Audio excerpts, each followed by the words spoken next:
O único dom aceitável é um coração alegre. Venha com cânticos e louvor. Essa é a forma de se apresentar diante do Senhor, a sua própria consciência. Assuma o sentimento do desejo realizado e você terá oferecido o único dom aceitável. Todos os estados mentais que não sejam o do desejo cumprido são abominação, são superstição e não significam nada.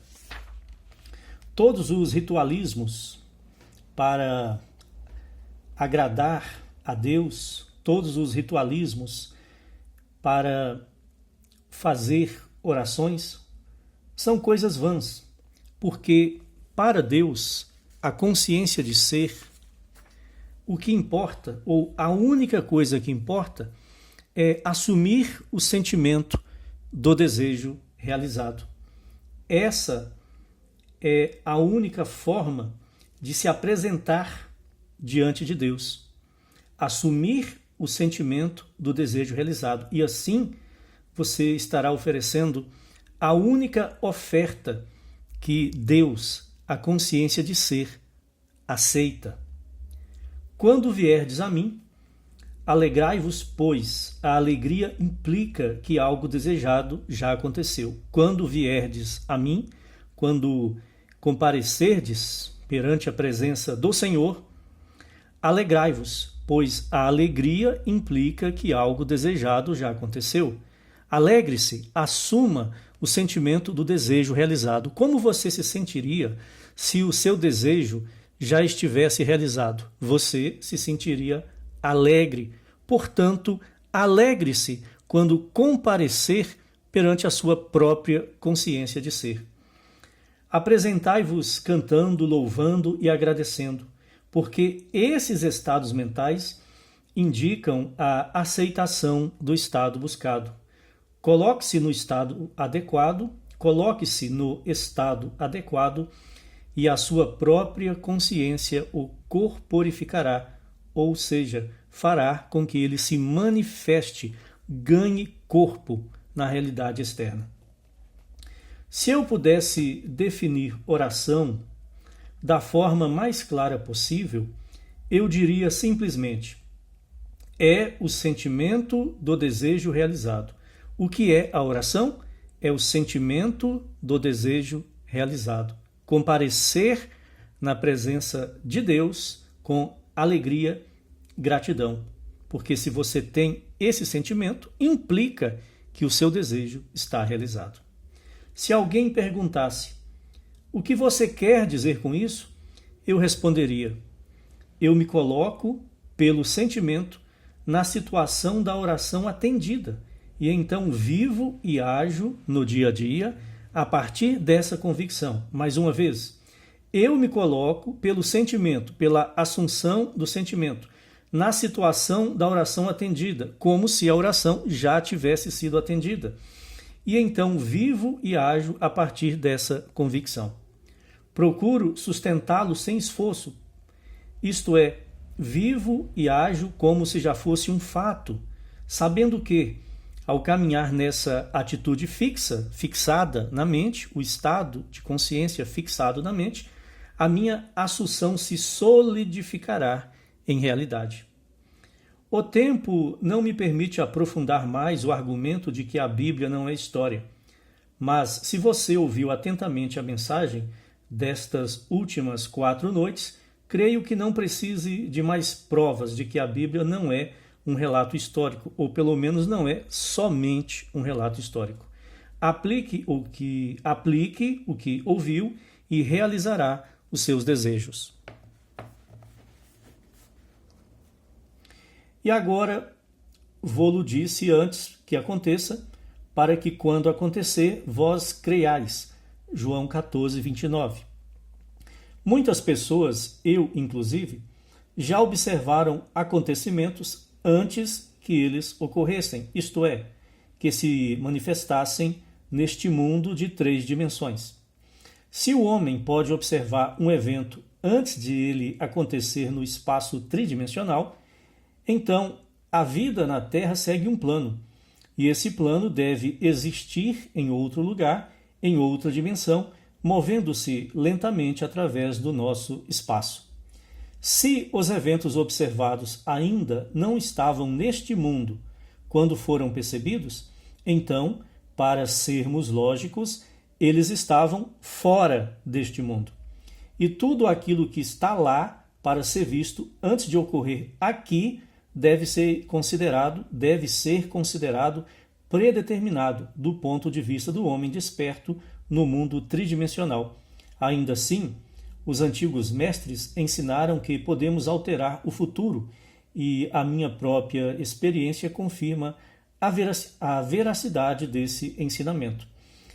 Às vezes acontece, mesmo sem intenção, talvez em um sonho ou em uma experiência de meditação ou oração, de alguém ver um acontecimento futuro. Mas, na verdade, esse acontecimento não é necessariamente futuro. O que acontece de fato é que a consciência acessou a quarta dimensão. Aqui na tridimensionalidade, o tempo é linear, vai passando como um fluxo, como um rio, passado, presente e futuro. Mas, na quarta dimensão, o tempo é um presente contínuo, no qual passado, presente e futuro é uma coisa só. Portanto, as coisas que vão acontecer aqui, do ponto de vista dos sentidos, que percebe o tempo como um fluxo linear, do ponto de vista de quem está na quarta dimensão, tudo que vai acontecer no futuro já aconteceu. Por isso é possível ver o futuro, embora esse futuro não seja fixo. Portanto, o objetivo desse curso é indicar as possibilidades inerentes ao homem, mostrar que ele pode alterar o seu futuro. Mas uma vez alterado, esse futuro passa novamente a formar uma sequência determinística a partir do ponto de interferência. Um futuro coerente com a alteração feita. A característica mais notável do futuro humano é a sua flexibilidade. O futuro está determinado, mas ele pode ser alterado. E uma vez que ele tenha sido alterado, ele passa novamente a ser determinado. O futuro, embora preparado antecipadamente em todos os detalhes, possui vários desfechos possíveis. Em cada momento da vida, temos diante de nós a escolha de qual entre vários futuros iremos viver. Todos possuem dois modos reais de ver o mundo. Um foco natural, que é pela mente natural, o eu humano, e um foco espiritual, que é pela mente de Cristo, o eu divino. Os antigos mestres chamavam um de mente carnal e o outro de mente de Cristo, eu humano e eu divino. Podemos distingui-los como a consciência comum de vigília, governada pelos sentidos, e a imaginação controlada, governada pelo desejo. Reconhecemos esses dois centros distintos de pensamento na afirmação: o homem natural não aceita as coisas do Espírito de Deus, porque lhe parecem loucura, e não pode compreendê-las, porque elas se discernem espiritualmente. 1 Coríntios 2,14. A visão natural limita a realidade ao momento chamado agora. Para essa visão, passado e futuro são puramente imaginários. A visão espiritual, por outro lado, percebe o conteúdo do tempo, passado e futuro, formando um presente inteiro. Aquilo que é mental e subjetivo para o homem natural é concreto e objetivo para o homem espiritual. A consciência humana, o eu humano, a personalidade humana percebe o tempo como separado, passado, presente e futuro, só percebe de fato o presente.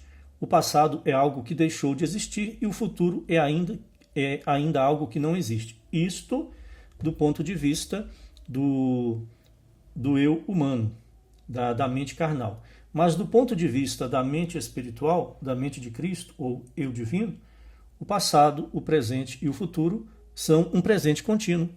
Tudo acontece simultaneamente.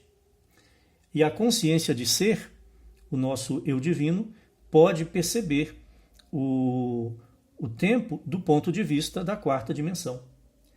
O hábito de ver apenas aquilo que os nossos sentidos permitem acaba por nos tornar totalmente cegos para o que, de outra forma, poderíamos perceber.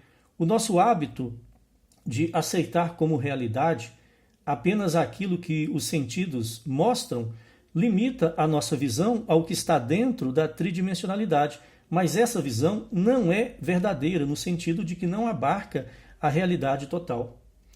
Para cultivar a faculdade de ver o invisível, devemos, com frequência e de modo deliberado, desligar a mente das evidências sensoriais, ignorar a evidência dos sentidos e concentrar a atenção em um estado invisível, sentindo mentalmente, assumindo o sentimento, percebendo por dentro, recolhendo a atenção, fechar os olhos e entrar em comunhão com a consciência de ser, até que adquira toda a nitidez da realidade. Perante a consciência de ser, você assume o sentimento de que o seu desejo já é realidade, usando a imaginação, até que alcance o ponto que você enxergue o seu desejo realizado dentro da sua mente, como algo que tem a mesma solidez e a mesma nitidez daquilo que você enxerga na realidade externa com os seus olhos. O pensamento sério e concentrado, dirigido a um ponto específico, exclui outras sensações e faz com que elas desapareçam. Basta concentrar-se no estado do desejo, no estado desejado, para passarmos a vê-lo. O hábito de retirar a atenção do campo das sensações, da realidade externa, recolhendo os sentidos, e concentrá-la no invisível, na meditação, quando você entra em transe meditativo e está na presença da consciência de ser, você está retirando a atenção do campo das sensações e concentrando no invisível, que é a consciência de ser dentro de você mesmo. Desenvolve nossa visão espiritual e nos permite ir além do mundo dos sentidos, percebendo aquilo que não é visível, porque as coisas invisíveis dele, desde a criação do mundo, se entendem claramente. Romanos 1:20. Essa visão é completamente independente das faculdades naturais. Abra e desperte-a. Essa visão é baseada no sentido da imaginação. Um pouco de prática nos convencerá de que, ao controlar a imaginação, podemos modelar o nosso futuro em harmonia com o desejo. Mais uma vez, um pouco de prática nos convencerá de que, ao controlar a imaginação, podemos remodelar o nosso futuro em harmonia com o desejo. O desejo é a força motriz de toda ação. Não moveríamos sequer um dedo se não houvesse o desejo de movê-lo. Seja o que for que façamos, seguimos o desejo que, naquele momento, domina a mente. Quando rompemos um hábito, é porque o desejo de rompê-lo se tornou maior do que o desejo de mantê-lo. Os desejos que nos impulsionam à ação são aqueles que mantêm a nossa atenção. O desejo nada mais é do que a consciência de que algo nos falta e que acreditamos necessário para tornar a vida mais agradável. Todo desejo visa algum ganho pessoal. Quanto maior o ganho esperado, mais intenso é o desejo. Não existe desejo absolutamente altruísta. Onde não há nada a ganhar, não há desejo e, consequentemente, não há ação. É por esse motivo que as filosofias orientais que visam eliminar em uma pessoa os desejos acabam fazendo com que essa pessoa perca a motivação, inclusive para trabalhar e prosperar. porque se ela não tem desejo, ela não tem motivação para fazer as coisas necessárias à existência de uma vida normal. O homem espiritual fala ao homem natural por meio da linguagem do desejo. O desejo é uma mensagem de Deus, ou da consciência, do eu sou. Quando um desejo surge de forma natural em sua consciência, esse desejo é palavra de Deus, é a sua consciência, eu sou, falando com você. A chave do progresso na vida e da realização dos sonhos está na obediência imediata a essa voz. A chave do progresso na vida e da realização dos sonhos está na obediência imediata a essa voz, em você obedecer aos seus desejos. Obedecer sem hesitação é assumir de imediato o sentimento do desejo realizado. Desejar um estado é possuí-lo, como disse Pascal. Tu não me procurarias se já não me tivesses encontrado. O desejo que surge como uma mensagem da consciência já traz em si o potencial de sua realização, e para realizá-lo basta assumir o sentimento de que este desejo já está realizado. O homem, ao assumir o sentimento do desejo realizado e viver e agir a partir desta convicção, altera o futuro em harmonia com a assunção que fez. Mais uma vez, o homem, ao assumir o sentimento do desejo realizado e viver a partir dessa convicção, altera o futuro em harmonia com a assunção que fez. As assunções despertam aquilo que afirmam. Assim que o homem assume o sentimento do desejo cumprido, o seu eu de quarta dimensão, que é a consciência, que é o eu sou, que é o eu divino, encontra os meios para atingir esse fim e descobre os caminhos para a sua realização. O como o desejo se realizará, nós, personalidade humana, não temos capacidade de saber, mas a consciência de ser conhece os melhores caminhos. Nós não precisamos saber como o desejo se realizará. A consciência sabe e ela ela escolherá os melhores caminhos para a realização. Cabe a nós ter fé, confiar no processo. Não conheço definição mais clara do meio pelo qual realizamos nossos desejos do que esta: viver na imaginação aquilo que viveríamos na carne se já tivéssemos alcançado o objetivo.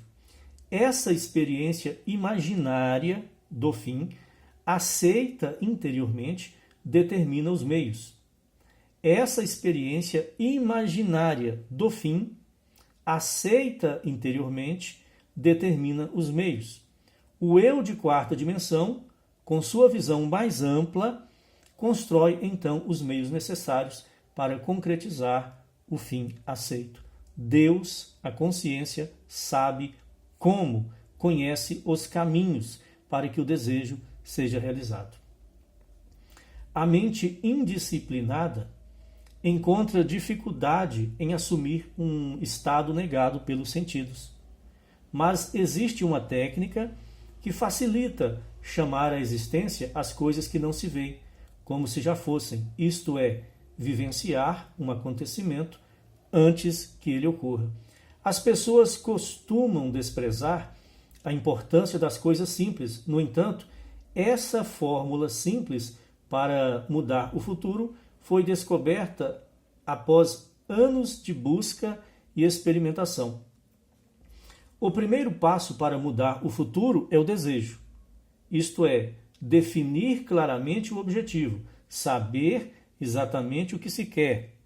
Repetindo, o primeiro passo para mudar o futuro é o desejo.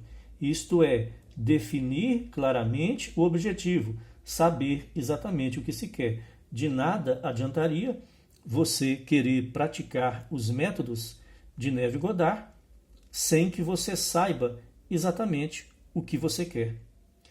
Em segundo lugar, construa um acontecimento que você acredita que ocorreria depois da realização do seu desejo.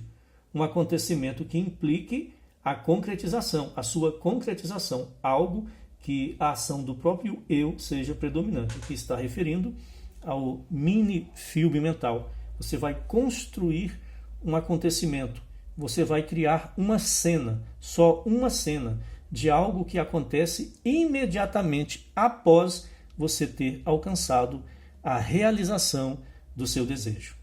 A leitura continua no próximo vídeo. Obrigado pela presença.